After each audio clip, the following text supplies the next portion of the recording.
What's going on, everyone? Welcome to VV Investments. I appreciate you tuning in. On today's episode, we're discussing 10 great collectible options under 100 gems. On today's episode, we're recapping the most recent community update video that dropped yesterday. This past week or so, we actually had Alex unveil who is building the VVverse. Without further ado, sit back, relax, and enjoy. And for those who haven't seen the POV of somebody wearing the VR headset, this is what it's going to look like when you're designing your space.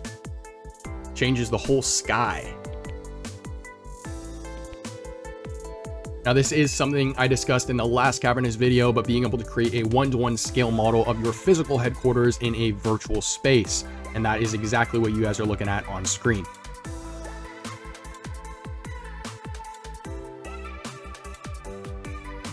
Next up, we're talking about some comics here. So we have Marvel Comics #1 and Marvel's #1. And I don't know if you guys have noticed it already, but they have a very similar comic cover that showcases the exact same characters.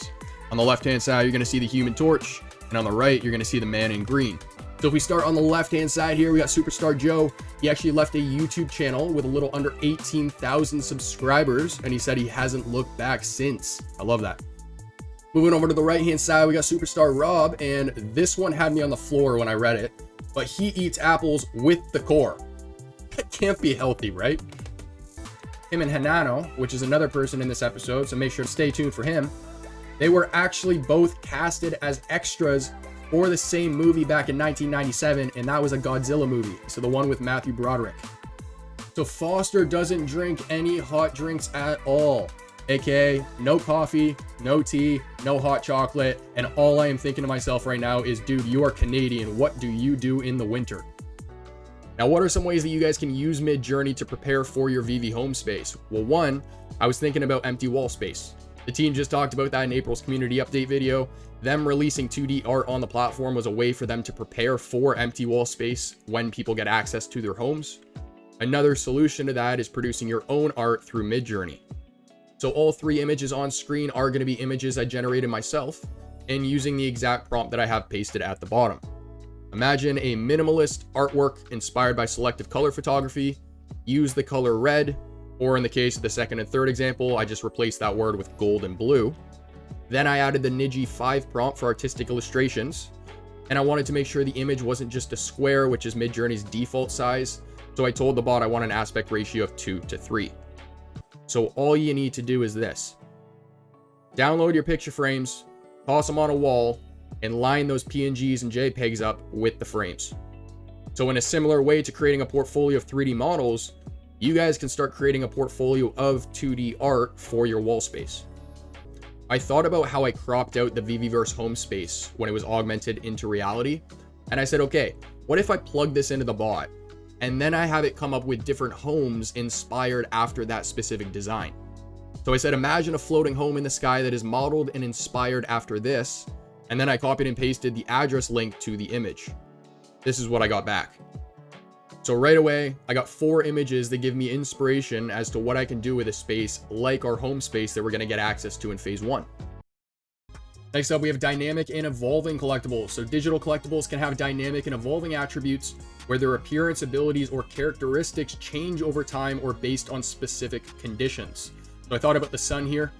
For those who aren't aware, there's a specific type of Nike shoe where as soon as you walk outside, the color of the shoe will actually change when it gets exposed to the sun.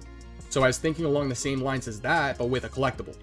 So you could have your collectible inside of your home, or you could have it positioned outside where if it is exposed to the sun, then maybe it changes to a red. Or maybe we have changing seasons in the VVverse eventually, and it eventually becomes winter, or it starts snowing somewhere with a snowing particle effect.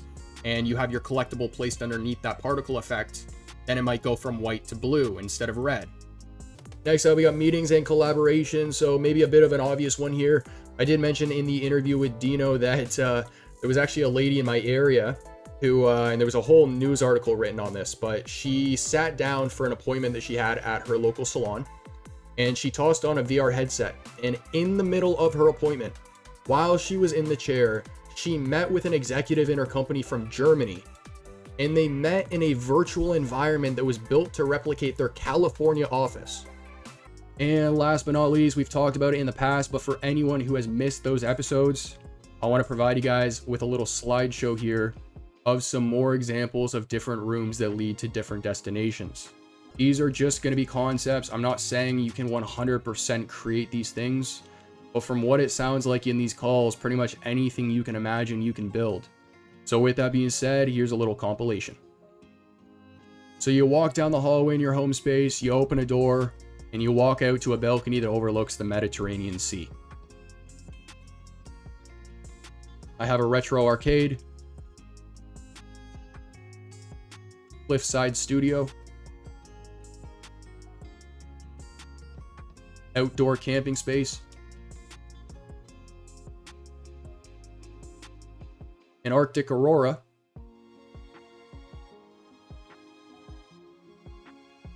a crystal ballroom. And this one's actually interesting to think about because maybe you're limited with the amount of space you have in real life. Maybe you can walk out to your living room, move your coffee table, you can dance in your living room, but in the VV-verse, you're dancing in a massive ballroom. You know what? Let's dim the lights, ladies and gentlemen. Let's make this dramatic. Dim the lights for this presentation. Here we go. Now, I want to actually show you guys a little trick here because what you'll notice is some of the skyboxes that you end up uploading are a little too bright, okay? And this would be a perfect example actually right here, right? So what you can do is under the same tab, what you'll see is an option for color adjustments down here.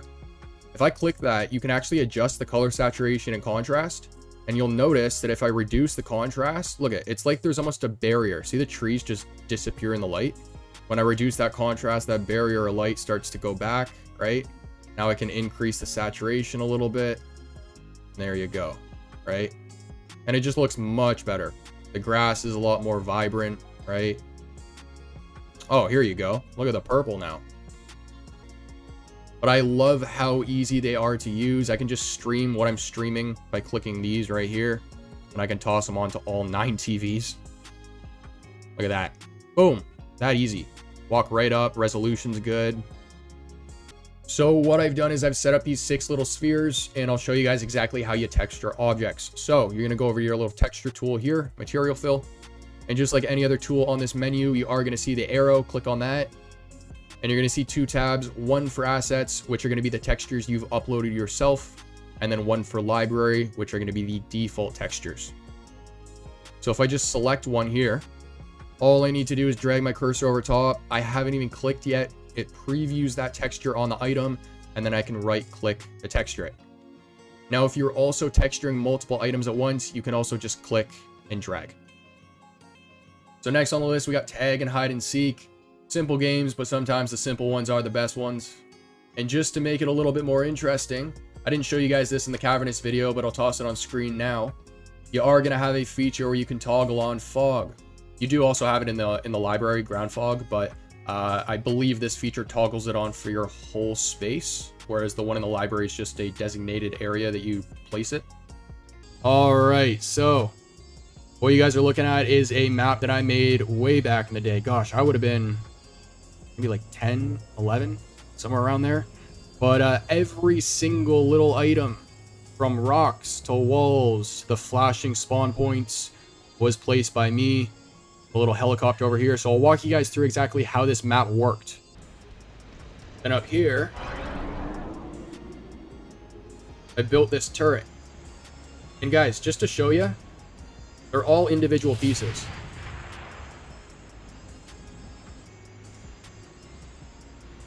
Next up, we got one for the Iron Man fans. You can pause Iron Man's animation while he is flying. So you can use his thrusters as a unique lighting decoration for your home space. Pretty much what you would do is warp his entire body into some sort of object. In this case, it would probably be a ceiling if you want to use it as a light. And then you only have his thruster at his feet exposed.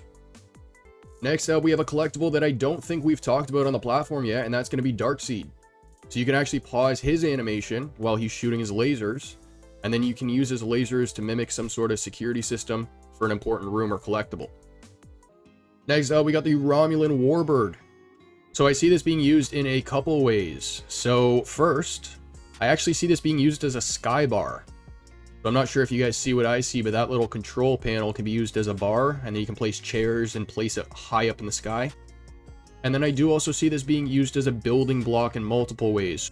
So the first way would be if you submerge the vehicle so that only the top part is showing, you can use it almost like a ramp to a higher structure. Or you can use the ship itself as like a centerpiece where multiple ramps lead up to it. So you'd have 2 ramps leading up to the back part and then 2 ramps leading up to the front part. And then the ship is kind of used as like that intersection for the map. But I do also see this being used as almost like a wallpaper for the room, the back part. Or the other side where the sign is, I see it being used as kind of like the front of a restaurant. So the truck isn't a perfect square. It's actually more narrow at the base than it is at the top.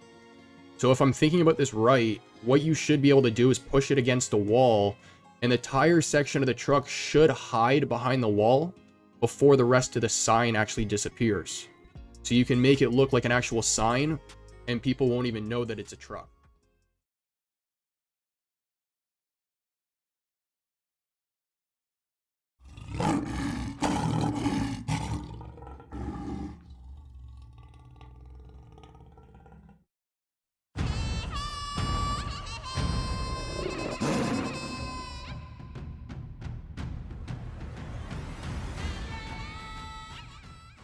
First on today's list is going to be stadium experiences.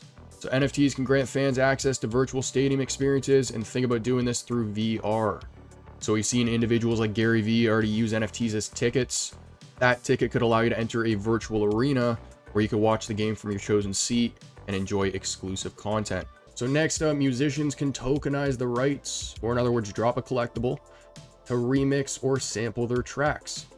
So maybe other artists want to go for this drop now who are interested in the track, and anyone who gets it, maybe it's a one-of-one auction again, that artist who purchased that collectible can now use it for their own creative use.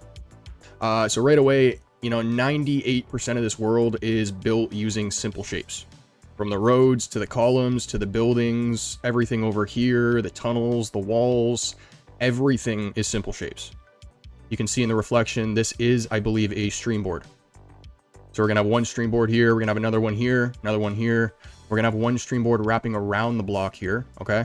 So for anyone who doesn't know what's happening here, this Joker stream board, okay, it's a block. It's a simple shape. Okay. The stream board's been put on the block. It wraps around it. And then they've merged simple shapes inside of it to give it this kind of grid effect. But you can simply create a window with some simple shapes and then add a stream board behind it to allow you to change the view whenever you want. But in a similar way to you creating tracks in the VVverse, you can do the same thing like miniature tracks to augment onto your floor. And we have vehicles that are drivable on the app. Next up, a pop-up shop has never become so literal. You can literally just pop a shop right up in front of you. It could be a kiosk, it could be a shelf, it could be a rack of clothing, it could be a full-on building. So I don't know if you guys remember, but our video showcasing, I think it was AR Lupa, we saw videos of doors opening to entire rooms. So stamps are going to be among the top 3 most popular collectible types in the world in terms of the number of collectors and the number of collections available. Stamps are also going to fall into the top 5 most valuable collectible types. In fact, one of the 10 most expensive collectibles ever sold to date was actually a postage stamp. And James Bond actually used this in the movie Thunderball, which was released back in 1965. Now, the specific jetpack was actually called the Bell Rocket Belt, and that was because it was a real-life experiment that was actually developed by Bell Aerospaces in the early 1960s. So it worked using hydrogen peroxide as fuel, and then just like any jetpack you'd expect, it propelled the person right into the air. We're going to cover some gameplay, as well as some mini games that you actually have inside the dashboard as well. They have a whole collectible card trading system, so you can actually build your own collection of collectible cards. And then we do have some examples on the right-hand side of some different weapons, attire, and pets that you can actually get as well.